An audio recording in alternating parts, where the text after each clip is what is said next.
तो आज हम करने वाले हैं प्रोडक्ट शीट या प्रोडक्ट, आप ये कह सकते हो प्रोडक्ट शीट ही हम कहेंगे। हम पहले इसको सेलेक्ट करके मर्ज कर लेते हैं, सेलेक्ट एंड मर्ज, और यहाँ पे हम हेडिंग डाल देते हैं प्रोडक्ट शीट।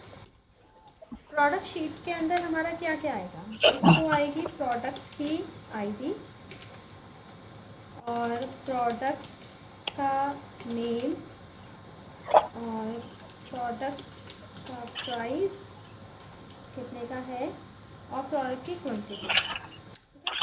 अब जैसे इस पेज कंप्लीट हमें दिख नहीं रहा तो डबल क्लिक आप कर लो, ये डबल क्लिक करके हमारे पास कंप्लीटली आ जाएगा। ठीक है, इसके बाद अगर हम कहें कि प्रोडक्ट की क्वांटिटी कितनी है, उसके बाद अगर हम कहते हैं कि हमने उस पर डिस्काउंट कितना दिया।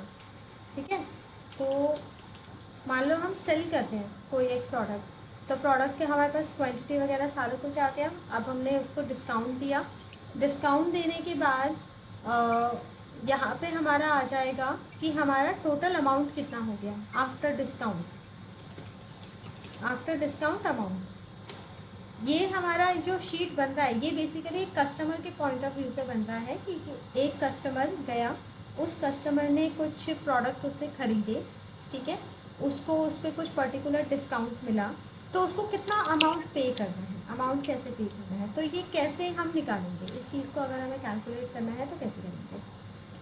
तो मान लीजिए यहाँ पे हम एक सेल में और ऐड कर देती हूँ जिसमें मैं कर देती हूँ कस्टमर का नेम, कि कस्टमर का नेम भी होगा। तो सेल एक कॉलम ऐड करने के लिए मुझे कॉलम ऐड करना है, तो राइट क्लिक करेंगे, यहाँ पे इंसर्ट करेंगे, तो इंसर्ट करके मुझे पूरा कॉलम इंसर्ट करना है और हम इसको एंटायर कॉलम करके ओके कर देंगे, तो एक कॉलम इंसर्ट हो गया। तो यहाँ पे मैं कॉलम में लिख देती हूँ कस्टमर नेम, कि कौन से कस्टमर ने हमारा कौन सा प्रोडक्ट ख़रीदा है। ठीक है, तो अब यहाँ से ये मर्ज हट गया, तो मर्ज हटने के लिए हम क्या करेंगे, हम दोबारा से सिलेक्ट करेंगे, फिर मर्ज इन सेंटर पे क्लिक करेंगे, ये अनमर्ज हो गया, दोबारा से करेंगे तो दोबारा से ये मर्ज हो जाएगा। ठीक है, अब कस्टमर का नेम एंटर करते हैं, जैसे मैंने ले लिया एक, हमने नेम एंटर कर लिया, मान लीजिए ए नाम से। प्रोडक्ट की हम आईडी ले लेते हैं कि उसने ये लिया है और आईडी ये है। प्रोडक्ट का नाम हम ले लेते हैं, मान लीजिए उसने शर्ट लिए हैं, शर्ट का प्राइस कितना है, किस प्राइस पे लिया है, उसने 850 प्राइस पे पर शर्ट ली है। क्वांटिटी कितनी ली है, यानी कि कितनी शर्ट्स ली है, उसने ली है 2। ठीक है, और उसको कितना डिस्काउंट मिला है, यानी कि अगर हम डिस्काउंट की बात करें तो उसको 5% का डिस्काउंट मिला है, या हम जो डिस्काउंट है वो हम परसेंट में लिखते हैं, तो पर यहाँ पे जाके हम डिस्काउंट परसेंट कर देते हैं, तो उसको 5% का डिस्काउंट मिला है। ठीक है, अब अमाउंट कैसे कैलकुलेट करेंगे वो मैं अभी बता देती हूँ। अमाउंट कैलकुलेट करने के लिए अब हमें क्या करना है, अमाउंट और फिर डिस्काउंट ये भी हमें माइनस करना पड़ेगा। ठीक है, तो डिस्काउंट जो हमें मिलता है वो हमें टोटल प्राइस पे मिलता है। मान लीजिए 850 की 2 शर्ट्स उसने खरीदी, तो कितने के हो गए, 1700 के हो गए। 1700 पे उसको 5% डिस्काउंट मिलेगा और वो डिस्काउंट उस पर माइनस होगा और फिर हमें अमाउंट दिखेगा, टोटल अमाउंट जो पे करना है। ठीक है, तो यहाँ पे हम कैसे करेंगे कि अमाउंट की जगह पहले हम यहाँ पे सिंपल लिख देते हैं, चलिए पहले अमाउंट ही लिखते हैं। अमाउंट के अंदर हम क्या करते हैं, टोटल अमाउंट निकालेंगे, तो हमारा D3 इंटू जितनी भी क्वांटिटी वो हम करेंगे, ये आ गया, यानी कि 1700 रुपये का उसने ख़रीदा। अब यहाँ पे नेट अमाउंट लिखो, नेट अमाउंट यानी कि जो अमाउंट पे करना है एक्चुअल में,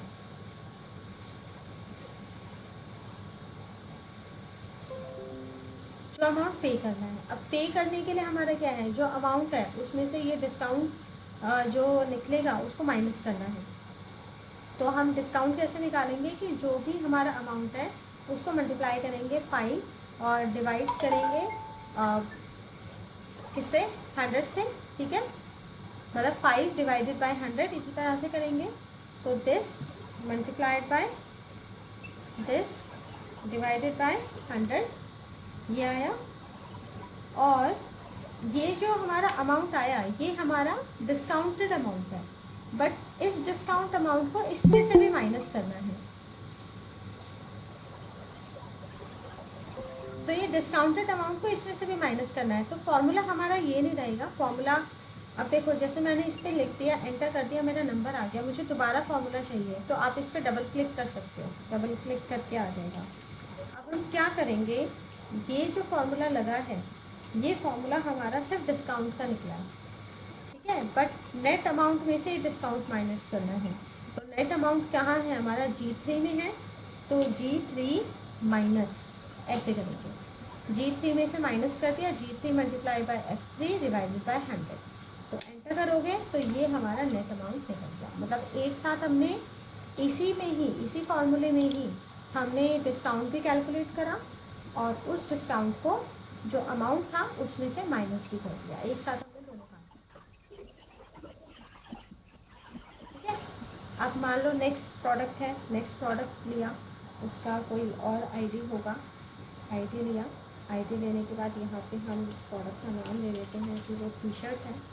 यहाँ पे हमारा उसका प्राइस आ गया, प्राइस मैंने दे दिया कि हर एक टी शर्ट 645 का है।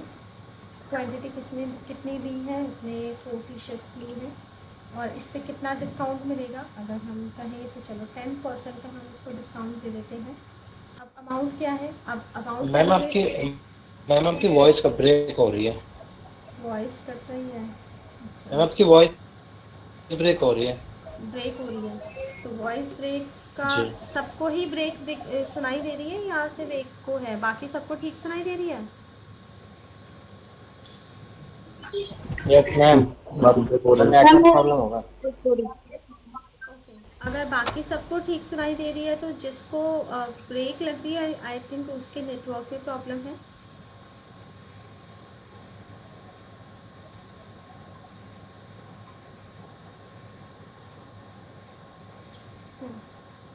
तो यहाँ अमाउंट अगर हमें कैलकुलेट करना है तो फॉर्मूला तो हमने लगा ही दिया है, जो ये वाला फॉर्मूला था सेम यही हम कंट्रोल डी प्रेस करेंगे, सेम फॉर्मूला इसमें आ जाएगा।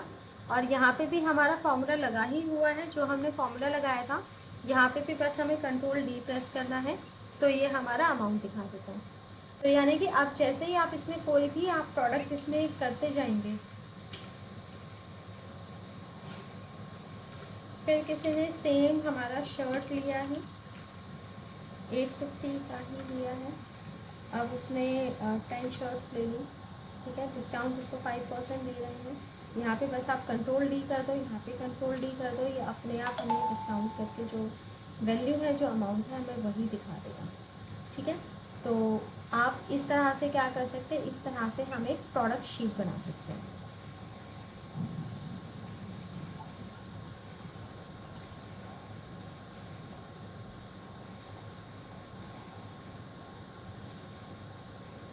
इसको थोड़ा सा हम बॉर्डर में अगर हमें करना है तो हम बॉर्डर भी दे सकते हैं यहाँ से,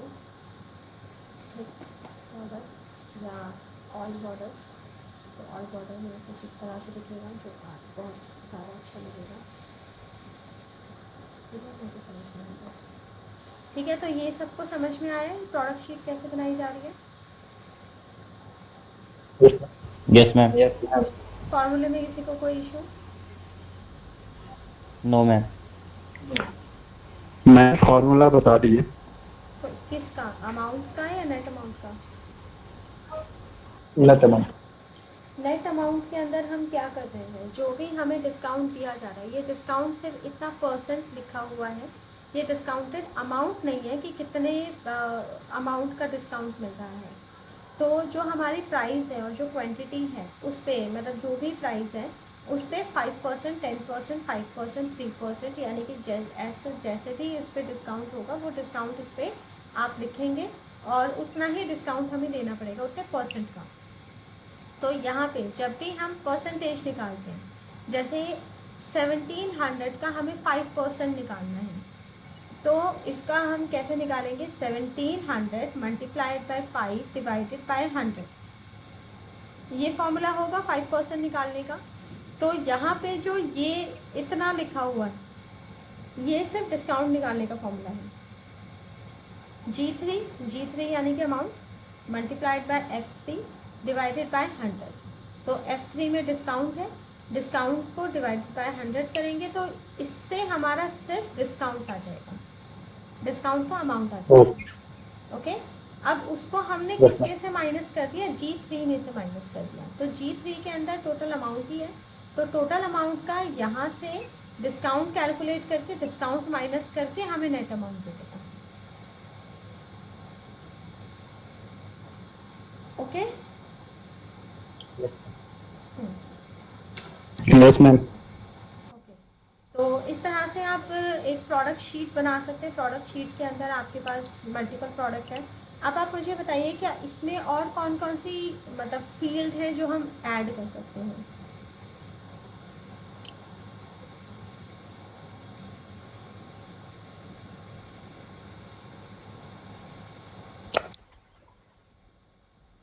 और कौन कौन सी फील्ड हो सकती है जो हम ऐड कर सकते हैं इसमें।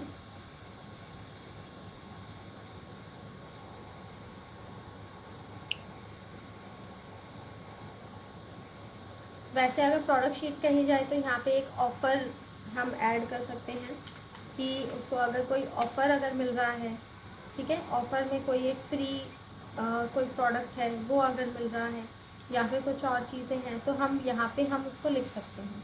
ठीक है, यहाँ पे हम ऐड कर सकते हैं। अमाउंट पे उसका कोई फ़र्क नहीं पड़ेगा क्योंकि वो ऑफ़र है। या फिर इस तरह से भी हम कर सकते हैं, कुछ अमाउंट हमारे इस तरह से भी हैं जैसे बाय 2 गेट 1 फ्री, इस तरह से होगा।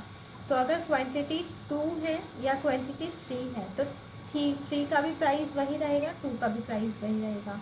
तो यहाँ हम ऑफ़र के अकॉर्डिंग यहाँ पे नेट अमाउंट को भी चेंज किया जा सकता है। ठीक है, ऑफ़र के अकॉर्डिंग। तो उस पर हम अगर ऐसा कुछ ऑफ़र है तो उसके अकॉर्डिंग फॉर्मूला चेंज हो जाएगा वहाँ पर। जैसे कि कोई एक आध ऑफ़र आप बताइए, अपनी तरफ से कुछ इनपुट दीजिए, मुझे अभी कुछ याद नहीं आ रहा। जैसे एक ऑफ़र तो मुझे पता है जो इस तरह से कुछ होता है।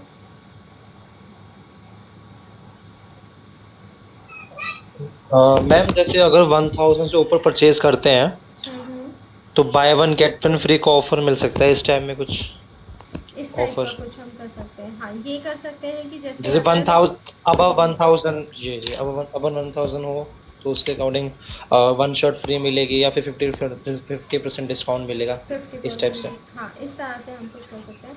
तो हम यहाँ एक ऑफ़र ले लेते हैं। चलिए हम एक ऑफ़र यहाँ पे डिस्कस कर लेते हैं कि जैसे अगर 1500 से ऊपर की यानी कि 1500 से अगर अबव की अगर ख़रीदारी करी है, ठीक है, तो क्या उस पर मिलेगा, उस पर हमारा ऑफ़र होगा कि उसको एक्स्ट्रा 5% का डिस्काउंट और मिल जाएगा नेट अमाउंट पे।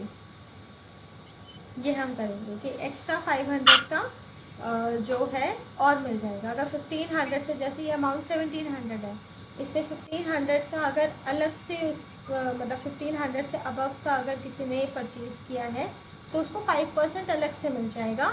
किस अमाउंट पे, इस अमाउंट पे मिल जाएगा। नहीं, जो नेट अमाउंट होगा नेट अमाउंट पे उसको और 5% और डिस्काउंट मिलेगा। तो इसमें हम क्या करेंगे, यहाँ पे मान लीजिए ये ऑफ़र हमने ले लिया, एक ऑफ़र ही रखते हैं कि 1500 से अबव का अगर है तो सिर्फ ऑफ़र का हम नाम रख रहे हैं यहाँ पर, और यहाँ पे हम लिख रहे हैं जो अमाउंट आप पे करना है।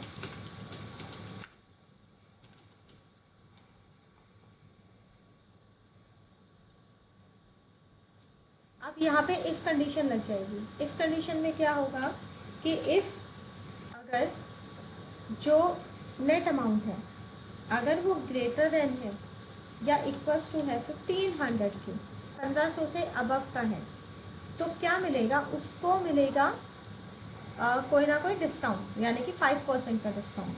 ठीक है, तो यहाँ पे हम एक बार डिस्काउंट अप्लाई करके देखते हैं कि S3 multiply by 5 divided by 100, और इसको हमें S3 से ही माइनस करना है। ठीक है, तो ये हमारी ट्रू कंडीशन है एंड कॉमा लगाएंगे, और फॉल्स में हम क्या करेंगे, फॉल्स में जो अमाउंट है वो एज इट इज़ रहेगा। तो अदरवाइज मैम H3 से माइनस क्यों करा? क्योंकि हमें 5% का हम अलग से डिस्काउंट दे रहे हैं, तो जो नेट अमाउंट होगा उसमें 5% का और माइनस हो जाएगा ना। अच्छा, ओके। हाँ हाँ हाँ। तो देखो ये हो गया। अब इसमें कंट्रोल डी कर दो। अब देखो सबने इसमें 1500 से मतलब ज़्यादा परचेज करा है, तो क्या हुआ, 1500 से ज़्यादा परचेज करा है तो जो भी अमाउंट है इसका 5% निकलेगा, यानी कि 16 15 का 500 जो भी 5% निकला उसमें से माइनस करके अब ये अमाउंट हो गया। ठीक है। अब इसमें एक काम करते हैं, एक एंट्री लेते हैं जो कम लेंगे, जैसे मान लो 1। अब 1 करते ही यहाँ पे क्या हुआ, ये जो नेट अमाउंट है वो 807 हो गया, यानी कि 1500 से कम हुआ। तो 1500 वाले ऑफर में ये नहीं आया, तो जो नेट अमाउंट पे करना है वो वही रह गया। ठीक है। यहाँ पे 1500 से अबव था तो इसको कुछ डिस्काउंट मिला, इसको अबव था तो इसको कुछ डिस्काउंट मिल गया। ठीक है, क्लियर है। फॉर्मूला मैं एक बार दोबारा से दिखा देती हूँ। ये देखो फॉर्मूला कुछ ये लगाया है हमने कि S3 अगर 1500 से अबव है तो ट्रू कंडीशन में क्या आएगा, ट्रू कंडीशन में हमने फिर एक फॉर्मूला लगा दिया, S3 minus S3 multiplied by 5 divided by 100। तो S3 multiplied by 5 divided by 100 का मतलब होता है 5% डिस्काउंट, और उसको S3 में से ही माइनस कर दिया, तो हमारे पास अमाउंट आ गया total discounted amount. First part में हमने क्या कर दिया, फर्स्ट पार्ट में हमने S3 का S3 रख दिया, यानी कि जो अमाउंट है वो एज इट इज आ जाएगा, कोई भी डिस्काउंट नहीं मिलेगा इसमें इसको। ठीक है।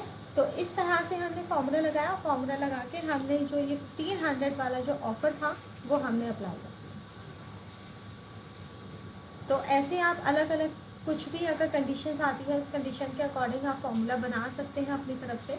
ये फॉर्मूला बनाया गया है, ये कोई इनबिल्ट फॉर्मूला नहीं है, ये फॉर्मूला वैसे ही बनाया जाता है जैसे कि आप नॉर्मली अगर आप कॉपी पेन लेके जो लॉजिक आप अप्लाई करते हैं उसी लॉजिक को यहाँ पे भी अप्लाई करना है एक्सेल शीट में। तो सेम आपका बहुत टास्क आपका ईजी हो जाता है, आपको एक बार ही फॉर्मूला लगाना है, बाकी अपने आप अप्लाई होते रहेंगे उस पर। ओके। Yes, ma'am. Yes, इसमें ma'am. हाँ इसमें अगर फॉर्मूले में किसी को कोई Yes, doubt. ma'am. Yes. Okay okay. Kanishka.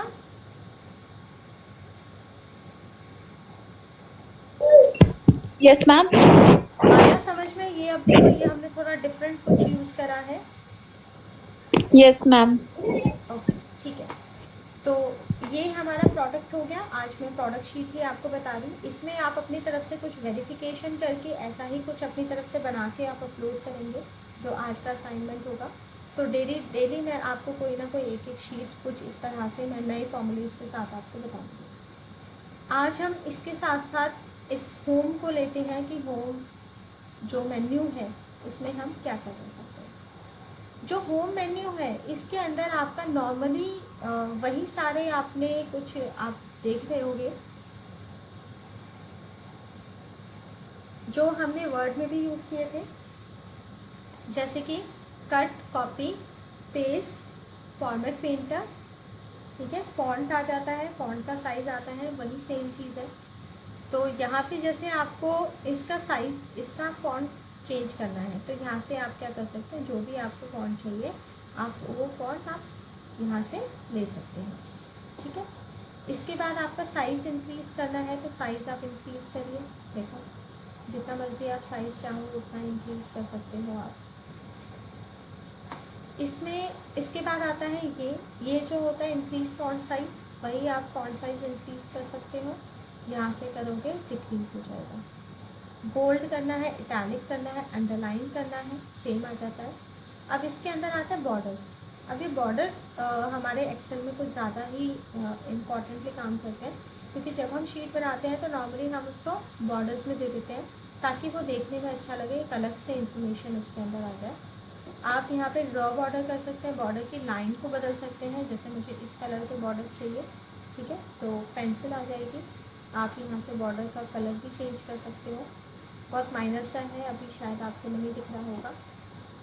बाकी आप बॉर्डर का स्टाइल आप बदल सकते हैं, जैसे कि अगर मुझे यहाँ से सिलेक्ट करना है, ये सिलेक्ट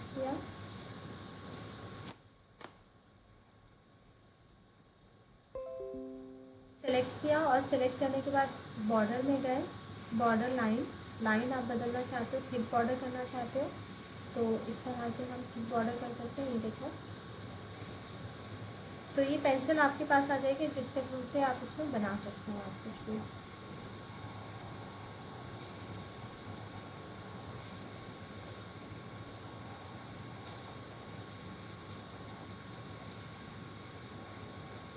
एस्केप बटन प्रेस कर देंगे तो ये हट जाएगा, वो जो पेंसिल आई थी वो पेंसिल हट जाएगी।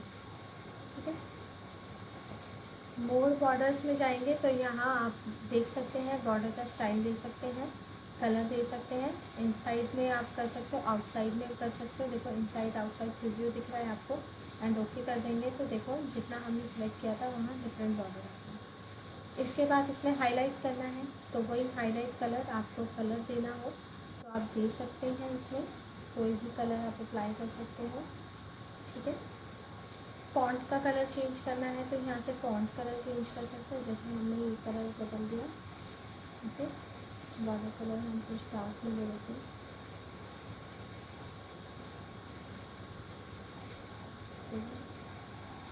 तो इस तरह से आप चेंज करना चाहो आप चेंज कर दो। इसके बाद इसमें अलाइनमेंट आता है। अलाइनमेंट ये इसमें दो तरह के आपको अलाइनमेंट दिख रहे हैं, एक आपको लेफ़्ट, सेंटर और राइट अलाइनमेंट दिख रहा होगा। इधर भी हमारा top align, middle align and bottom align. इनका मतलब क्या है कि ये जो अलाइनमेंट है आप इसका ना जैसे आपने साइज़ बढ़ा दिया थोड़ा सा, ठीक है, हमने हर एक सेल का साइज़ हमने इंक्रीज कर दिया, थोड़ा यहाँ से भी हमने बढ़ा दिया।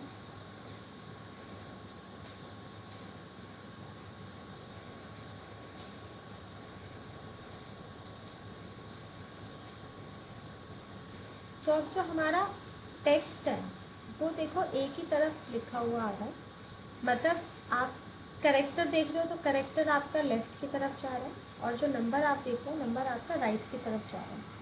अब इसको मुझे एक जैसा करना है तो सेंटर पे क्लिक करेंगे तो देखो सब सारे सेंटर में आ गए।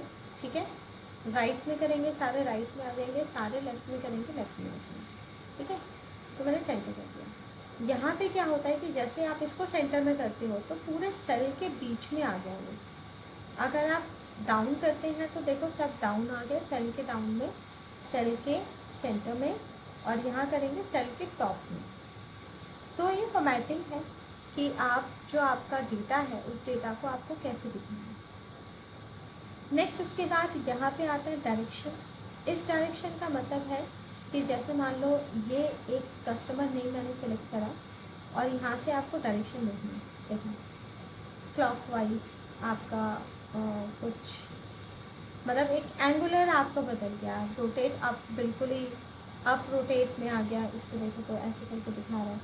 तो ये डिफरेंट स्टाइल है, साइज़ है कि आप किस साइज़ में किस स्टाइल में आप देना चाहते हो। और इसमें एक चीज़ भी कर सकते हैं हम, फॉर्मेट सेल अलाइनमेंट। इस अलाइनमेंट के अंदर क्या होता है कि आप यहाँ से प्रॉपर अलाइनमेंट भी दे सकते हैं। जैसे मैंने बिल्कुल एकदम इसको 90 कर दिया तो 90 डिग्री पे ये आ गया।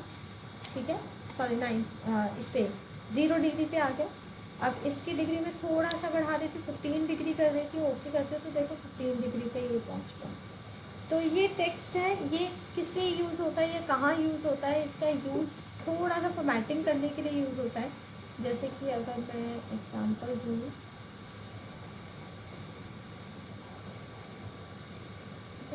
इसको कर दिया तो देखो सारे आपके वर्टिकल हो गए हैं। ठीक है, वर्टिकल से थोड़ा सा आपको इधर चाहिए, आप जैसा आप देना चाहते हो आप वैसा इसमें दे सकते हैं। ठीक है, फिलहाल मैं इसको नॉर्मल कर देती हूँ। इसमें और भी ऑप्शंस आते हैं। और ऑप्शन कौन से हैं अलाइनमेंट में? Horizontal, centre. अभी देखो हॉरिजेंटली होता है अच्छा, हॉरिजेंटल और वर्टिकल इसमें क्या फ़र्क होता है? हॉरिजेंटल किसको कहते हैं, वर्टिकल किसको कहते हैं? मैम वर्टिकल स्ट्रेट हो गया, टॉप टू डाउन, और horizontal horizontal left to right. Left to right, बिल्कुल। मतलब अगर हम ये कहें कि अगर हम स्टैंडिंग पोजीशन पे हैं, अगर हम खड़े हैं, तो वो क्या होता है, वो वर्टिकल होता है। और अगर हम लेइंग पोजीशन में हैं, अगर हम लेटे हुए हैं, तो वो हॉरिजेंटल होता है। हॉरिजेंटल सीधा मतलब ऐसे, और वर्टिकल बिल्कुल स्टैंडिंग पोजीशन पे होता है। तो यहाँ हॉरिजेंटल वर्टिकल में आप टेक्स्ट की अलाइनमेंट सेट कर सकते हैं, सेंटर, लेफ्ट, राइट, फिर जस्टिफाई। ये कुछ आप स्टाइल चूज़ कर सकते हैं, यहाँ पे भी कुछ स्टाइल चूज़ कर सकते हैं। आपको इंडेंटेशन देना है अपनी तरफ से, कुछ इंडेंटेशन देके ओके करिए। तो थोड़ा देखो इंडेंट में आ गया ये, ठीक है, अंडू कर दूँगा उसको। तो ये ऑप्शंस होते हैं। देन इसके अलावा wrap text, shrink to fit and merge cell, ये तीनों क्या होते हैं? जैसे मर्ज सेल तो आपने समझ लिया, मर्ज सेल ये है मर्ज एंड सेंटर, जो मल्टीपल सेल को एक साथ क्या कर देता है, मर्ज कर देता है। अब इसमें एक ऑप्शन है श्रिंक टू फिट होता है, और एक रैप टेक्स्ट होता है। दोनों क्या है? रैप टेक्स्ट देखो यहाँ पे भी आता है, और श्रिंक टू फिट नहीं है। वो दोनों ऑप्शन इसके अंदर आ जाते हैं, ये wrap text and shrink to fit. जैसे मान लो मैंने यहाँ पे एक नेम लिखा है, मेरा नाम है कस्टमर कॉन्टैक्ट, ठीक है, मान लो मैंने ये लिखा। अब इसमें क्या हुआ, इसमें थोड़ा सा क्या हुआ, ये एक्स्ट्रा जा रहा है, थोड़ा सा एक फालतू जा रहा है ये हमारा टेक्स्ट। अब आप इसका जो विड्थ है वो नहीं बढ़ाना चाहते, कॉलम को नहीं बढ़ाना चाहते, तो इसमें ये दो ऑप्शन है। पहला option shrink to fit. Shrink to fit अगर करके आप ओके करेंगे, तो जो टेक्स्ट का साइज है ना वो छोटा हो जाएगा अकॉर्डिंग टू कॉलम विड्थ, ठीक है। श्रिंक टू फिट में ये होता है। इसको मैं अंडू कर दूँ। अब श्रिंक टू फिट यानी कि टेक्स्ट का साइज छोटा हो जाएगा अकॉर्डिंग टू कॉलम। अब मैं करती हूँ रैप टेक्स्ट। रैप टेक्स्ट करके ओके करते हैं, तो रैप टेक्स्ट में क्या हुआ, साइज सेम रहा, कॉलम की विड्थ भी सेम रही, रो की विड्थ बढ़ गई, क्योंकि जो एक लाइन में नहीं आ रहा था वो दो लाइन में आ गया। तो रैप टेक्स्ट में यही होता है कि जो टेक्स्ट आपका एक लाइन में नहीं होता वो रैपिंग हो जाती है उसकी, वो सेकेंड लाइन में आ जाती है, ठीक है। तो इन टेक्स्ट को एडजस्ट करने का तरीका है कि अगर आप टेक्स्ट लिख रहे हैं तो आपको रैपिंग करनी है, श्रिंक करना है, या मर्ज, तो एक अलग ही केस है, वो तो आपको पता है कि मर्ज हम कर सकते हैं। तो इस तरह से ये दो ऑप्शन भी आप यूज़ कर सकते हैं, ठीक है। मैम आप मैम व्हाट्सएप चेक कर सकते हैं, एक मैंने आपको फोटो भेजा है, उसके अंदर मुझे एक डाउट आ रहा है मर्ज के अंदर ही, अगर आप चेक कर सकते हैं मैम। हाँ हाँ, मैं चेक करूँगी। जी।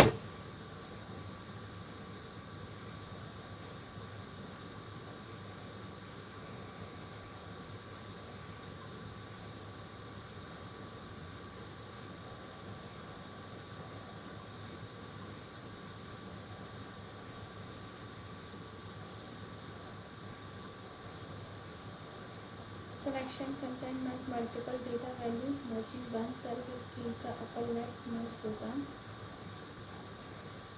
तो इसमें जो सिलेक्टेड एरिया है तुम उसको मर्ज कर रहे हो ना? हेलो?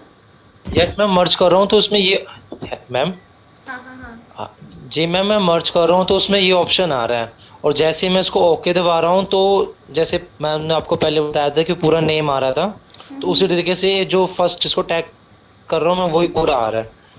अच्छा ये अच्छा, चीज़ दिक्कत हो रही है इसमें, देखो ये कैसे मैम सॉल्व होगा? जैसे अगर मान लो ये सारा जो एरिया है, मैं इस ये वाला मर्ज कर रहे हो ना आप, जैसे हम इसको मर्ज कर रहे हैं तो यही ऑप्शन आ गया, और जैसे आप ओके कर रहे हो तो सिर्फ ए आ जाएगा, यस मैम। ये आ रहा है।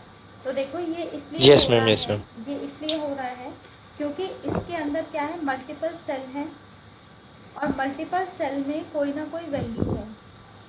ठीक है, तो जब आप यस मल्टीपल मैम। सेल को आपस में मर्ज कर रहे हैं, अगर वो ब्लैंक है, खाली है, तो वो इजीली मर्ज हो जाएगी, जैसे कि ये। जी ठीक है, लेकिन अगर उसमें डेटा है, जी। ओके। अगर इसके अंदर डेटा है और उसको आप मर्ज करते हैं, तो मर्ज में क्या होता है कि जो पहला सेल होता है ना, ये यही बता रहा है कि अपर लेफ्ट सेल, जो पहला सेल होता है सिर्फ वही डेटा रहेगा, बाकी सारा डेटा डिस्कार्ड हो जाता है। जी। तो सेल तो के मैम अंदर, इसको सॉल्व कैसे होगा ये? इसको सॉल्व ऐसे होगा जी मैम। कि जैसे कि अगर आप मर्ज करना चाहते हैं, तो पहला तो तरीका ये है कि पहले ही आप मर्ज कर लो। ठीक है, और उसके बाद उसमें डेटा लिखो। जैसे अब मैंने इसके अंदर जो भी डेटा आप लिखना चाहते हो, आप उसके अंदर लिख लो, जितना मर्जी डेटा आप लिख लो इसके अंदर। ठीक है, एक तो तरीका ये है। दूसरा तरीका क्या है कि बाकी अगर आप इसको रखना चाहते हैं, सारा डेटा एक साथ रखना चाहते हैं, तो सारा डेटा एक साथ मतलब आप मतलब एक ही तरीका है कि आप पहले ही मर्ज करो और उस मर्ज के अंदर कोई एक सिंगल वैल्यू आनी चाहिए, अलग अलग वैल्यू नहीं आनी चाहिए। अलग अलग वैल्यू देनी है तो स्पेस के साथ दे सकते हैं, जैसे कि ये। मैम ये चीज, मैम सेंटर भी अगर हम यही करते हैं तो सेंटर भी यहीं से होता है, तो सेंटर में भी यही सेम चीज प्रॉब्लम हो रही है। सेंटर कर रहे हैं ऐसे। अगर हम यस मैंने से आपने सेंटर करा है, तो हाँ, एक बार आप सेंटर दोबारा करके दिखा देंगे मैम? ये रहा एक बार ऊपर सेंटर वाला, करके दिखा दीजिए। ये रहा ऊपर, ये वाला सेंटर। इसमें जैसे दो सेंटर है ना, एक तो ये वाला सेंटर होता है, ये आपका हॉरिजेंटल जी। सेंटर करेगा। ठीक है, और ये जो ऊपर वाला है ये आपका वर्टिकली सेंटर करेगा, तो ये वर्टिकल सेंटर हो रहा है, ये देखो। तो वर्टिकल सेंटर भी ठीक है करना मैम, है, ठीक। हॉरिजेंटल सेंटर भी करना है। ठीक है, मैम जी मैम समझ गया, थैंक यू मैम। ओके।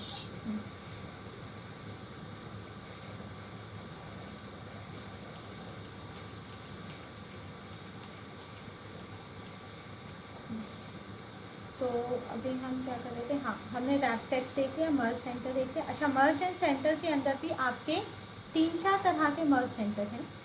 ठीक है, पहला मर्ज एंड सेंटर अगर आप करते हैं तो कंबाइन कर देता है ये दो सेल को। दूसरा मर्ज एंड सेंटर करते हैं तो selected cell in the same row in one large cell, यानी कि अगर मैं इसको सिलेक्ट करके सेकेंड मर्ज सेंटर करती हूँ, मर्ज अक्रॉस, तो इसमें मर्ज अक्रॉस में भी ये मर्ज ही हो रहा है। ठीक है, बट ये अलग अलग मर्ज होगा, यानी कि एक एक रो वाइज मर्ज होगा। जो सेकेंड वाला मर्ज है, मर्ज अक्रॉस, इसके अंदर रो वाइज मर्ज होगा। आप तीनों रो एक साथ मर्ज करना चाहते हैं तो वो नहीं होगा। जैसे ये मैंने तीन रो ली थी, तो तीन रो के जो तीन कॉलम हैं, वो तीनों कॉलम मर्ज हुए बट रो अलग अलग रही। ठीक है, अंडू कर देते हैं। इसके बाद मर्ज सेल है, सिंपल सेल करेंगे तो मर्ज सेल वही करता है। जैसे मैंने इसको सेलेक्ट करके सिंपल मर्ज सेल करा, तो ये सारा एक साथ मर्ज हो जाता है, बट इसमें सेंटर नहीं आएगा। इसमें मर्ज हो जाएगा बट सेंटर नहीं आएगा। मर्ज और सेंटर दोनों चाहिए तो फर्स्ट होता है। और लास्ट इसमें अनमर्ज है, यानी कि जो मर्ज करा है उसको दोबारा से हटा सकते हैं, अनमर्ज कर सकते हैं, तो ये अनमर्ज आ जाएगा। इसके बाद हमारा यहाँ पे कुछ ऑप्शन आता है।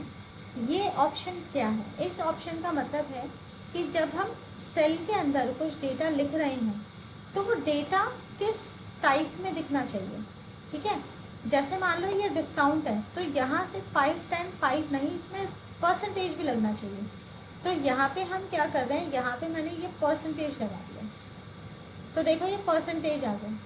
अब आप सोच रहे हैं इसमें 500, 1000 एंड 500 का परसेंटेज आ गया, तो हम क्या कर सकते हैं, इस परसेंटेज में यहाँ से डिक्रीज डेसिमल, ये पॉइंट के बाद वाले डेसिमल को डिक्रीज करता है। ठीक है, तो परसेंटेज में अगर हम लेते हैं तो वो हमेशा इसी में ही आता है, मतलब हंड्रेड्स में ही आता है, 100 के उसी में ही परसेंटेज करेगा ये। ठीक है,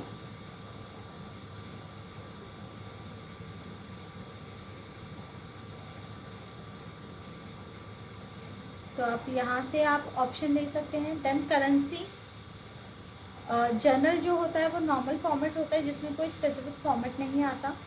नंबर में अगर आप करते हैं तो ये नंबर में आ जाती है 5.00। अब यहाँ करके आप कर सकते हो, नंबर्स में ले सकते हैं।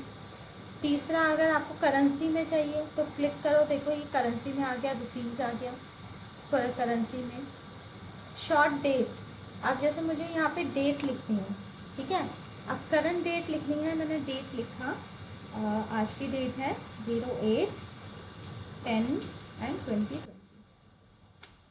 ये नॉर्मल इसने डेट दिखा दी, ठीक है, बट ये जो डेट है ये डेट टाइप का हमारा आ जाता है डेट, यहाँ पे शॉर्ट डेट आप लिख रहे हो तब जाके ये डेट में आ रहा है। अगर इस डेट को मैं जनरल कर दूँ तो देखो कुछ अलग नंबर आ जाएगा। तो कभी कभी ऐसा भी होता है कि आप कुछ लिख रहे हैं बट वो एक्चुअल फॉर्मेट में नहीं आ रहा, ठीक है, तो यहाँ से आप उसका फॉर्मेट बदल सकते हैं। अब मुझे डेट एंड टाइम, अगर मुझे लॉन्ग डेट चाहिए तो क्लिक कर दो। अब देखो ये लॉन्ग डेट आ गया बट हैश दिखा रहा है, हैश इसलिए दिखा रहा है क्योंकि इस सेल के अंदर स्पेस कम पड़ गया जो हमारा डेट दिखा रहा है, तो हमें विड्थ बढ़ानी पड़ेगी।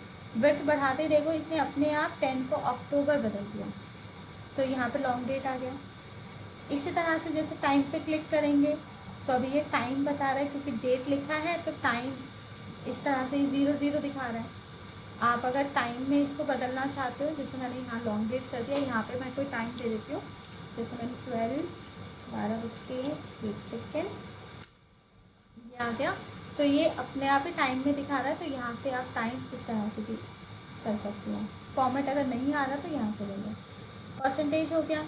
उसी तरह फ्रैक्शन, फ्रैक्शन मतलब जैसे मान लो मुझे 1/2 ऐसा लेना, जैसे मैंने 1/2 करा तो इसने क्या दिखा दिया, इसको फर्स्ट फैब दिखा दिया, बट मुझे लिखना 1/2 है, तो हम कैसे लिखेंगे, आप लिख चुके हैं 1/2, इसके बाद आप फ्रैक्शन में बदल,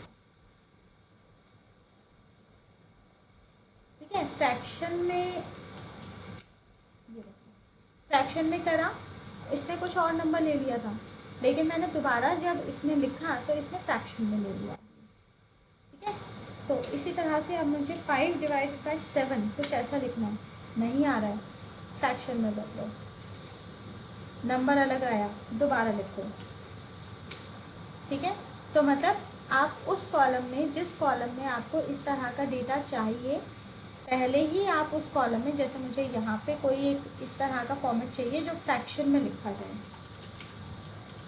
मैंने फ्रैक्शन एक हेडिंग डाल दी और यहाँ पे मुझे फ्रैक्शन में डेटा चाहिए, तो मैं पहले ही इसको सिलेक्ट करके फ्रैक्शन में बदल दूँगी।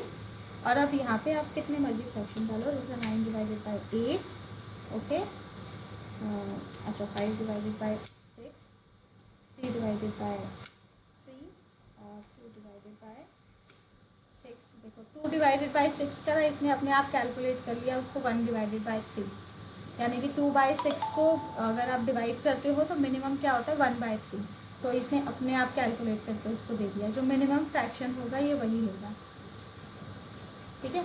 तो यहाँ फ्रैक्शन में बदला जा सकता है। इसके बाद आता है साइंटिफिक।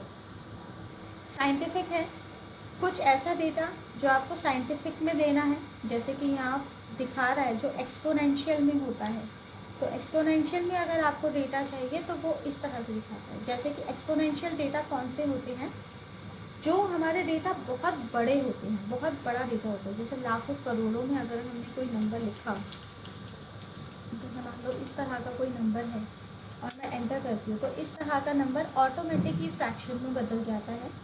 ये फ्रैक्शन ही है जो इसमें आ रहा है, साइंटिफिक, सॉरी फ्रैक्शन कह रहा हूँ, साइंटिफिक, तो इसने अमाउंट क्या कर दिया, उसने साइंटिफिक में उसको कन्वर्ट कर दिया, ठीक है।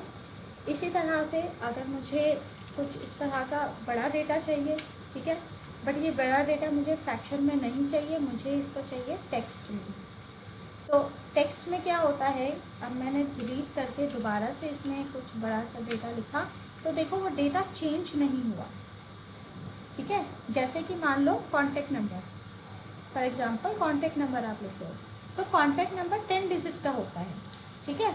अब 10 डिजिट का डेटा, जैसे मैं अपना ही नंबर लिख लेती हूँ, इसमें मैंने लिखा 9,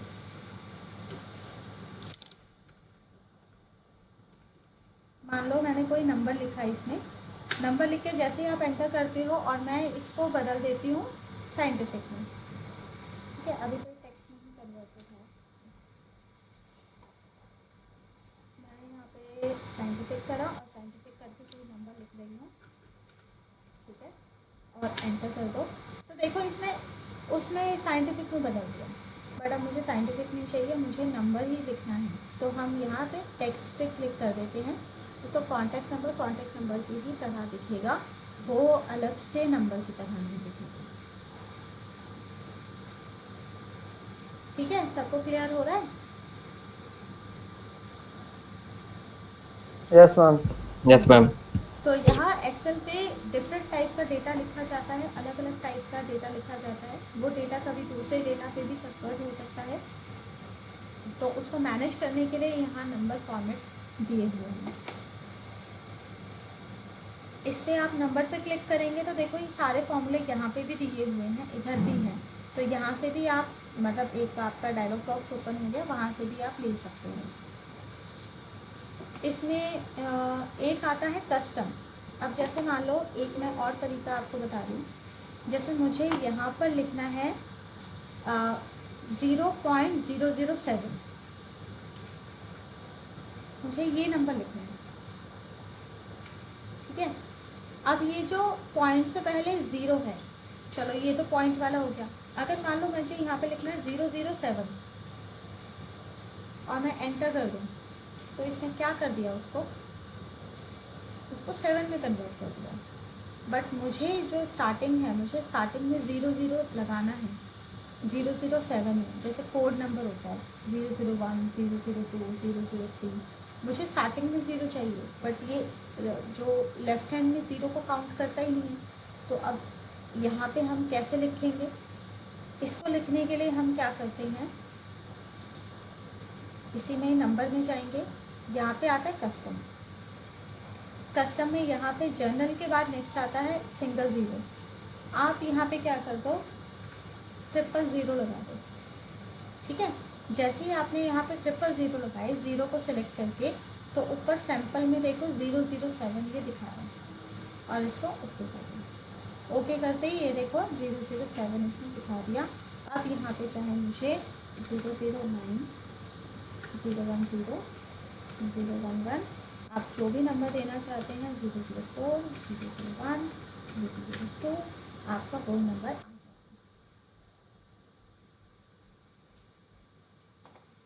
ठीक है, तो ये डिफरेंट टाइप के नंबर्स को लिखने के लिए यूज़ किया जाता है। यह है नंबर।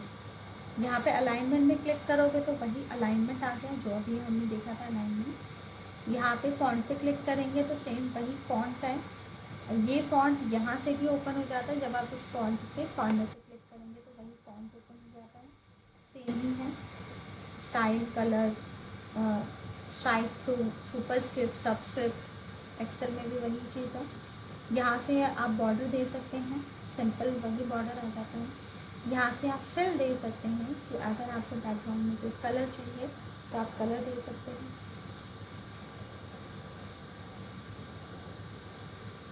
नेक्स्ट आता है प्रोटेक्शन। ये प्रोटेक्शन सेल को लॉक करने के लिए है, ये लॉकिंग सेल है। ये मैं आपको फिर बताऊंगी कि लॉकिंग सेल क्या होता है। ये हमने अलग तरह के फॉर्मेट देखे, ठीक है, मर्ज, सेंटर, रैप देख लिया। अच्छा, यहाँ पे ये चीज़ है इंडेंटेशन। तो इंडेंटेशन भी आप इसके अंदर अप्लाई कर सकते हैं।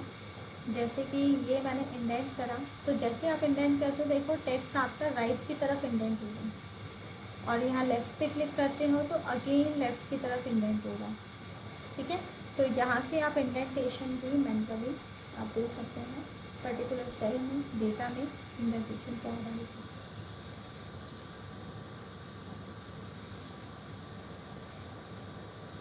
इसके बाद आता है कंडीशनल फॉर्मेटिंग। अब कंडीशनल फॉर्मेटिंग का मतलब क्या है?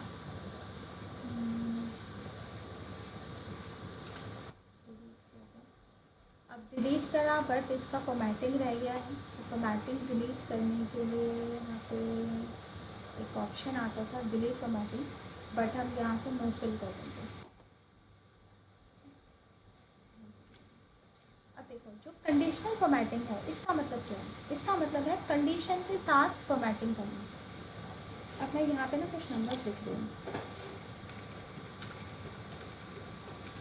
ये नंबर अलग अलग रेंज के होंगे।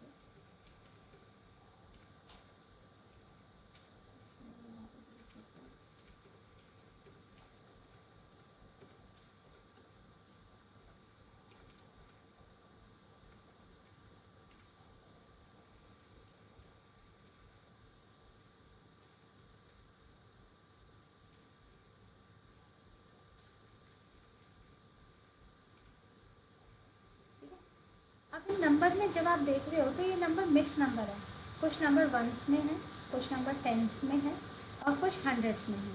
ठीक है, अब मुझे इसमें हाईलाइट करना है कंडीशन के अकॉर्डिंग कि जो नंबर 10 से कम है मतलब वंस में है वो अलग से हाईलाइट हो जाए, जो 100 से अबव हैं वो कुछ अलग से हाईलाइट हो जाए, और इसमें 20 से 50 के बीच का कुछ अलग से हाईलाइट हो जाए, कुछ अलग से कलर आ जाए, कुछ ऐसा मैं देना चाहती हूँ ताकि मुझे सेग्रीगेशन दिख जाए कि किस रेंज के अंदर कौन सा नंबर आ रहा है।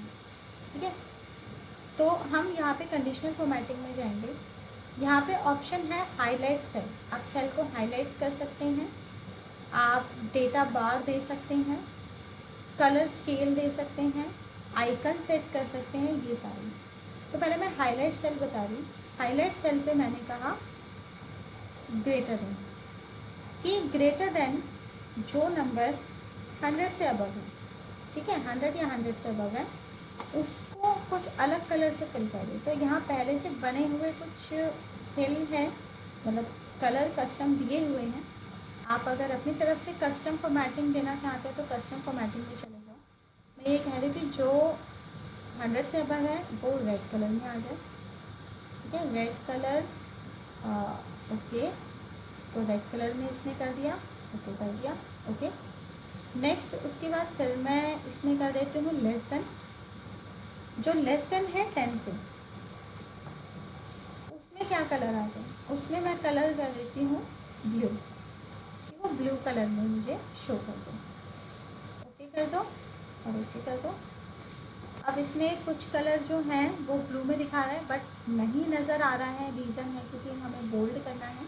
तो मैं लेस देन पे जाके इसमें लेस देन दोबारा कर देती हूँ और मैंने कर दिया 10, और चलो इसी को ही फिल कर देते हैं जो इसमें से है।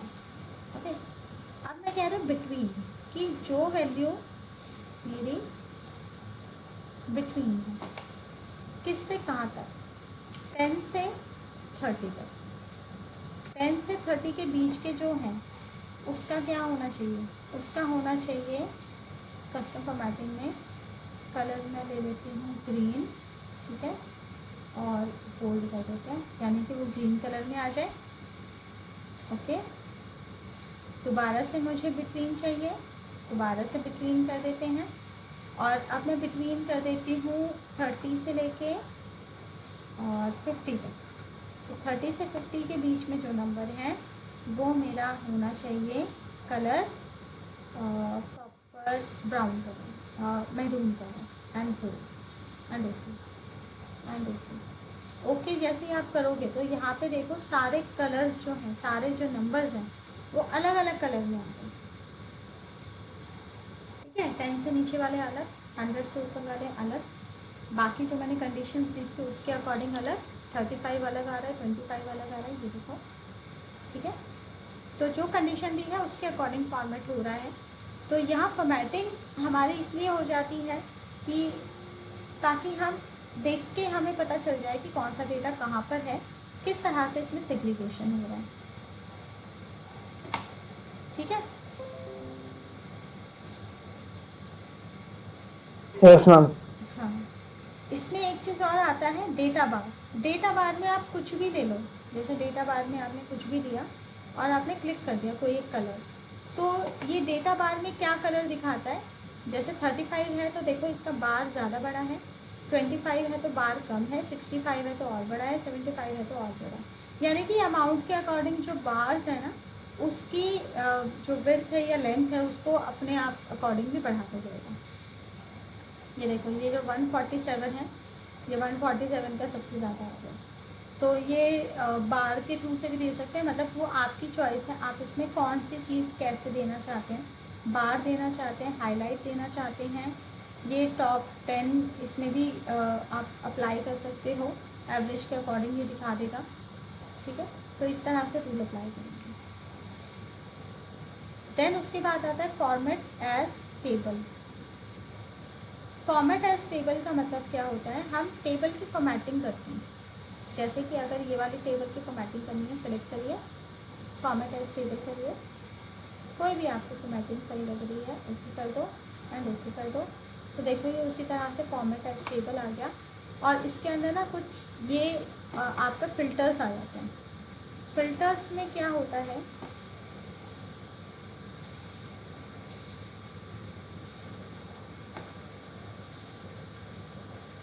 ये अभी कलर शो नहीं कर रहा। कलर इसलिए शो नहीं कर रहा क्योंकि हमने ऑलरेडी इसके अंदर कलर अपनी तरफ से दिया हुआ था।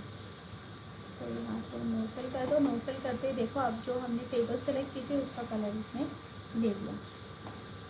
तो यहाँ फॉर्मेट एज टेबल से आप कोई सा भी टेबल फॉर्मेटिंग आप देखो अब यूज कर सकते हैं। अगर हमने मैनुअली अगर कोई कलर दिया है तो वो दिखेगा पहले, ठीक है। यहाँ से भी अलग स्टाइल आता है, यहाँ से भी आप चूज़ कर सकते हैं कलर। अगर आपको मतलब बैकग्राउंड पे प्रॉपर एक सिंगल कलर देना है तो आप वो भी दे सकते हो। फिर यहाँ से आता है इंसर्ट डिलीट फॉर्मेट। इंसर्ट में जैसे आपको कोई सेल इंसर्ट करना है यहाँ पे, तो इंसर्ट में जाएंगे, इंसर्ट शीट रो, यानी कि क्लिक करेंगे, पूरी पूरी एक रो इंसर्ट हो गई। इसके बीच में मैं इंसर्ट करके दिखाती हूँ। आप रो इंसर्ट कर सकते हो, एक रो इंसर्ट हो गई। आप कॉलम इंसर्ट कर सकते हैं, एक पूरा कॉलम इंसर्ट हो गया। आप एक सेल इंसर्ट कर सकते हैं। इंसर्ट सेल में पूछ रहा है कि राइट में चाहिए, डाउन में चाहिए, किधर चाहिए, तो मैंने कहा राइट में चाहिए। क्लिक कर दो, देखो एक सेल राइट में और इंसर्ट हो गया, ठीक है। डिलीट भी यही चीज़ है कि आपको रो डिलीट करना है, कॉलम डिलीट करना है, ठीक है। डिलीट में रो डिलीट करना है और आपको कोई सेल डिलीट करना है तो वो चीज़ आप इसमें कर सकते हैं। फॉर्मेट, इस फॉर्मेट के अंदर बहुत सारे डिफरेंट इसके अंदर ऑप्शंस आते हैं। जैसे कि रो की हाइट बढ़ानी है, ऑटो फिट रो करना है, कॉलम की विड्थ बढ़ानी है, ऑटो फिट कॉलम विड्थ करना है, डिफ़ॉल्ट कॉलम विड्थ क्या रखना है। तो ये सारी चीज़ें इसके अंदर है। जैसे कि मान लो अगर मुझे इस सेल की, इस जो रो है इसकी हाइट बढ़ानी है, तो रो हाइट में चले जाओ, ये 14.4 था, आप इसको चेंज कर सकते हो, 25 करके ओके करो, हाइट करो, बढ़ गई, ठीक है। इसके बाद auto fit row height click करोगे तो दोबारा अपने आप नॉर्मल उसमें आ जाएगा। ऑटो फिट का मतलब है जो इसमें टेक्स्ट होगा टेक्स्ट के अकॉर्डिंग फिट हो जाता है। कॉलम विड्थ बढ़ाना है, फिट विड्थ बढ़ा सकते हो। और फिट कॉलम विड्थ करोगे तो जो कॉलम का साइज़ है, जो भी टेक्स्ट है उसके अकॉर्डिंग ये फिट हो जाएगा। इसके बाद क्या आता है कि यहाँ पे हाइट और अनहाइट आता है। इस हाइट के अंदर आप रो हाइट कर सकते हैं, कॉलम हाइट कर सकते हैं, शीट हाइट कर सकते हैं, अनहाइट कर सकते हो रो एंड कॉलम को, ठीक है। जैसे कि मान लो मैं हाइट रो कर देती हूँ, तो देखो यहाँ पे 6 के बाद 5, 6 और सीधा 8 आ गया, 7 बीच में गायब हो गया, ठीक है। इसी तरह से आप कॉलम हाइट करना चाहते हो, हाइट में कॉलम कर दो तो कॉलम हाइट कर दिया। अब ई के बाद सीधा जी है, एफ गायब हो गया, ठीक है। तो अब इसको अनहाइड करना है। अनहाइड कैसे करेंगे, मुझे अनहाइड करना है, अनहाइड रो। तो जैसे सेलेक्ट करा तो देखो ये अपने आप ही रो दिख गई। और इसी तरह से अनहाइड कॉलम, बट एक कॉलम नहीं है अनहाइड हो रहा।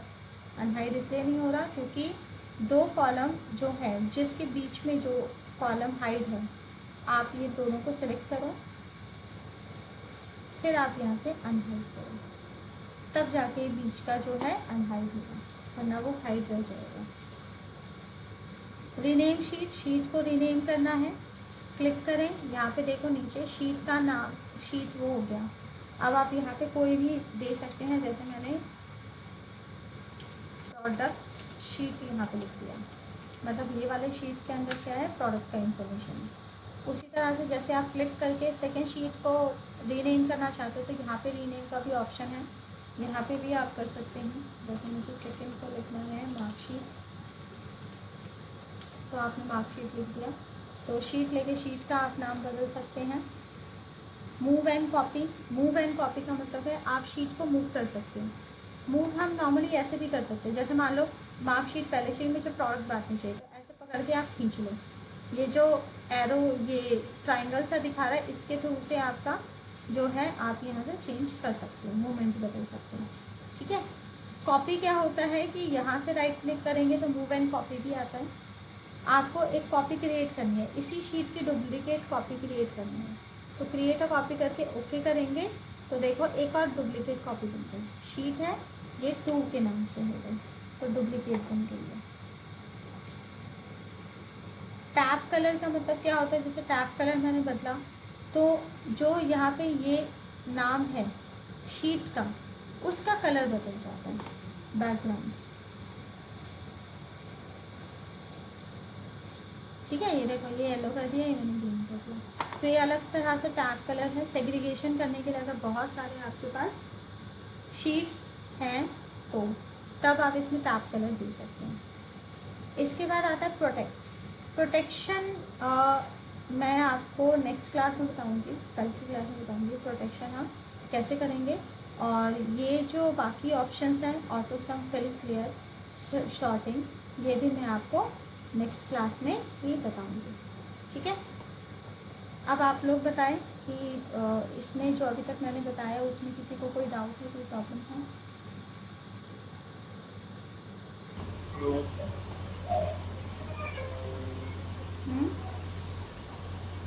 सबको क्लियर है सारी चीज़ें?